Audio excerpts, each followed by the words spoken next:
بسم اللہ الرحمن الرحیم۔ میں تمام محب وطن پاکستانیوں کو اور بالخصوص پی ٹی آئی کے ورکرز کو 18 مارچ کو جو مظاہرہ ہوا ہے یورپین پارلیمنٹ کے سامنے، اس کی خصوصاً مبارکباد دیتا ہوں۔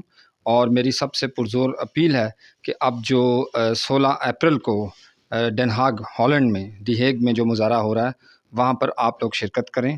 آپ کی شرکت جو ہے ہمارے کوز کے لیے بہت ضروری ہے، اور جو بے لوس آپ کی شرکت ہے اس کا انٹرنیشنل لیول پہ بہت اسٹرانگ امپیکٹ ہوگا، اور سب کو چاہیے کہ وقت نکال کر اس مظاہرے میں شرکت کریں۔ اور ایک اور جو بات میں کہنا چاہتا ہوں کہ آپ بالکل مہذب طریقے سے جائیں اور مہذب گفتگو کریں، اور مہذب طریقے سے جو آپ میسج دیں گے اس کا یقیناً اثر ہوگا، اور نازیبا جو گفتگو ہے اس کا کوئی فائدہ نہیں ہے۔ تو انشاءاللہ ہم اپنے مقصد کے لیے کامیابی کا حصول کے لیے جو جدوجہد کر رہے ہیں، انشاءاللہ ہم اپنے مقصد کو حاصل کرنے میں ضرور کامیاب ہوں گے۔ Thank you.